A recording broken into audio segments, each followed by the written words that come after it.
Well, thank you. Thank you, of course, the Vatican and everyone that's organized this meeting. We have a slogan for our project in metropolitan area Santiago, which is recover the city for the people, a livable city for all. And as probably you know, Santiago is the capital of Chile.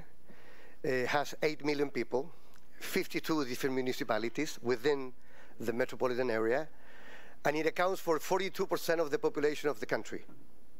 So it's quite big, both relative and absolutely. And of course, as any big city has its lights and shadows. We are a city that works. We are proud of our infrastructure, both physical and electronically. We have a good educational system. We have a good health system. But as many cities that are represented here, has also a big shadow. We are a divided city. A very well-known poet from Chile called Nicanor Parra had a very short poem about this. Said, I have 2 loaves of bread. You eat 2, I eat 0, both on average eat 1.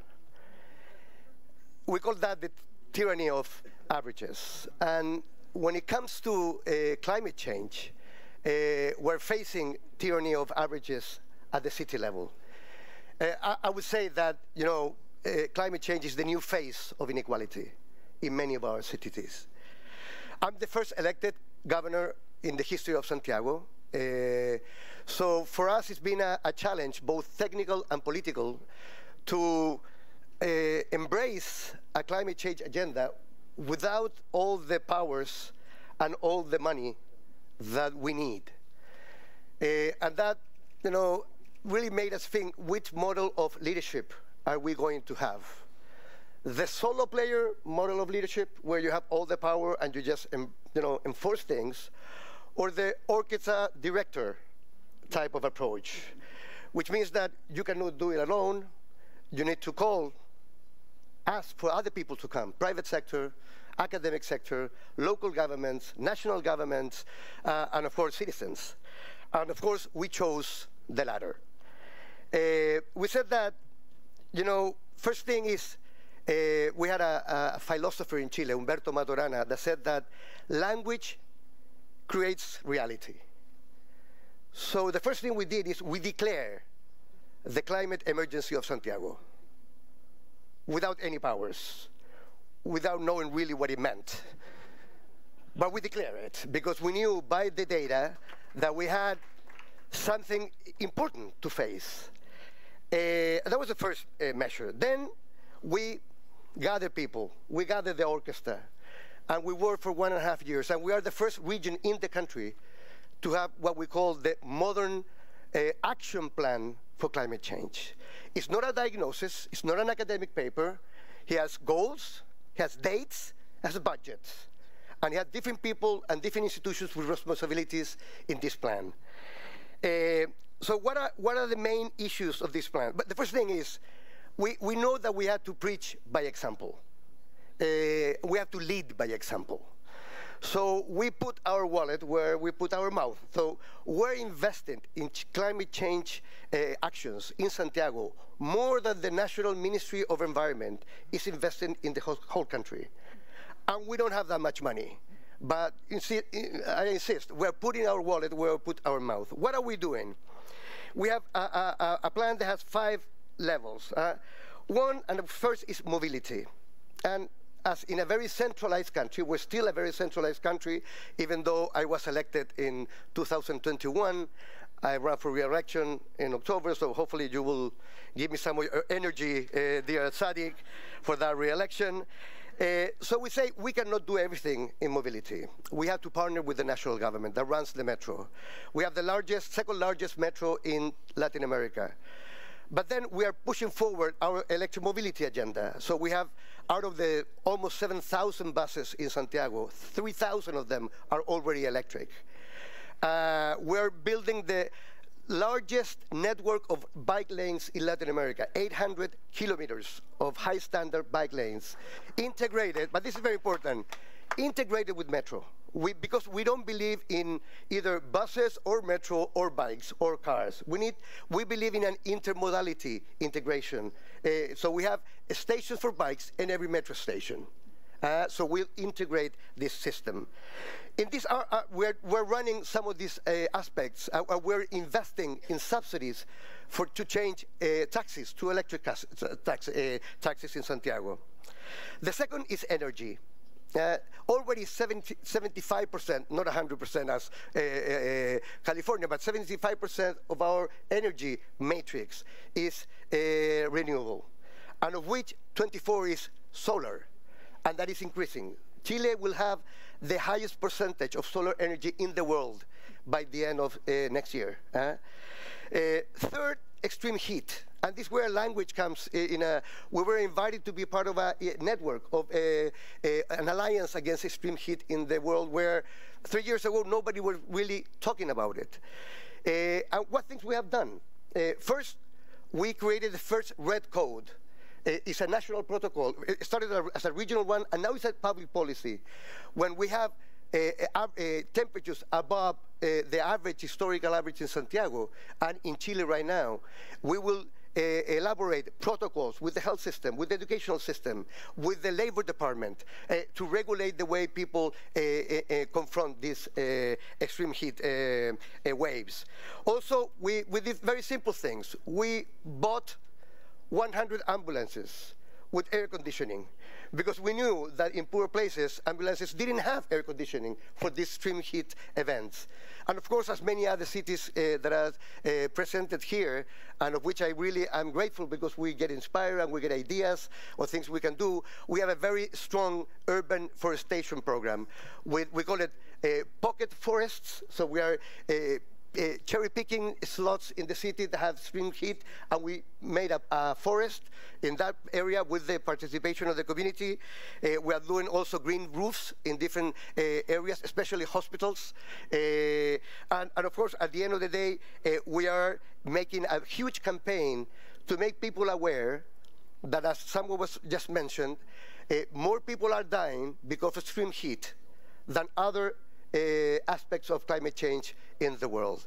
The thing is a silent death. People do not say, you died because of heat, you died because of a stroke, because of another body failure. And so we need to educate people in that regard. We also are doing some planning.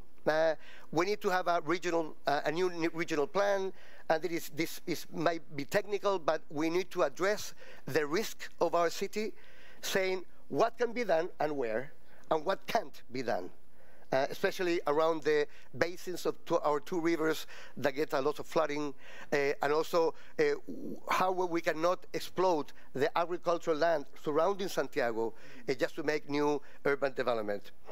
And last but not least, we have our water strategy. And this is very interesting, because we don't have any powers regarding water administration. Water supply is privatized in Chile. We have a National Ministry of Public Works that runs it. And even though that, we have a very strong, probably the most important water security agenda in the country. So we have a governance structure that is a pilot one. It's not a law, but we're kind of experimenting as we go with private users, with national authorities, with academics, with activists, and ourselves running this for 2 years already, trying to manage the basin of our main river, which is considered to be among the 9 most hydric stress rivers in the world, and out of which comes 80% of our water consumption in Santiago. So it's a very important thing. We just financed 30 local strategies for hydric efficiency.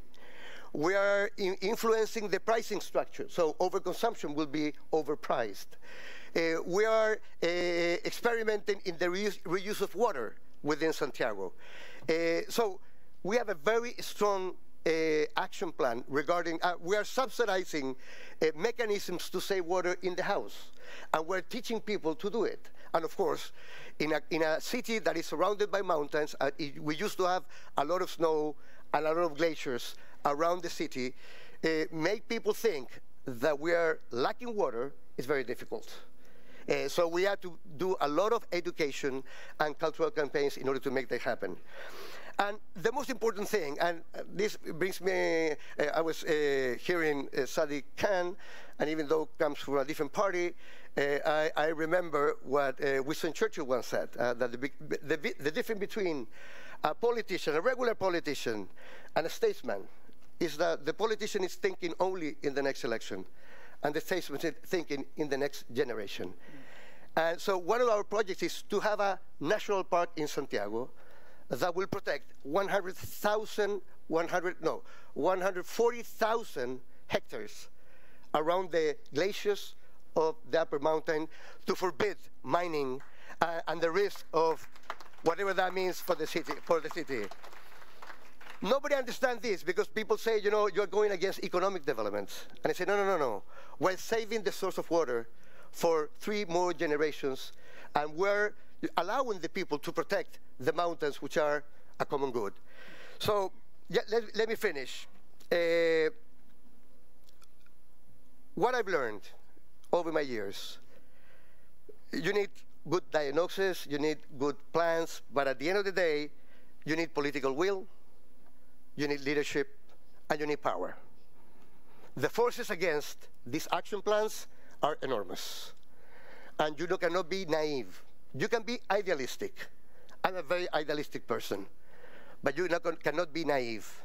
There's power against it. Second, international cooperation and academic cooperation is absolutely essential. You cannot and you should not try to reinvent the wheel. People are doing things everywhere that you can learn. Third, you need new institutions and new types of governance.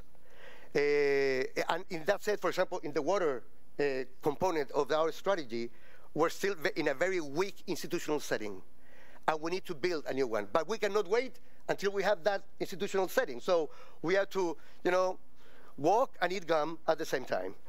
And last but not least, I think we need also a new concept of democracy, intergenerational democracy. We're voting for the people who are acting now, but the results of that voting will last forever. So how do you do that? I don't know, but we have to think out of the box. Last but not least, and this is something that really comes to my heart, I think we are in a moment where all this crisis, we can blame others. We can blame the oil companies, we can blame the whatever groups, interest groups are there, but at the end of the day, this has to do with a triple disconnection. Disconnection with nature, disconnection with our inner spirit, and disconnection with others.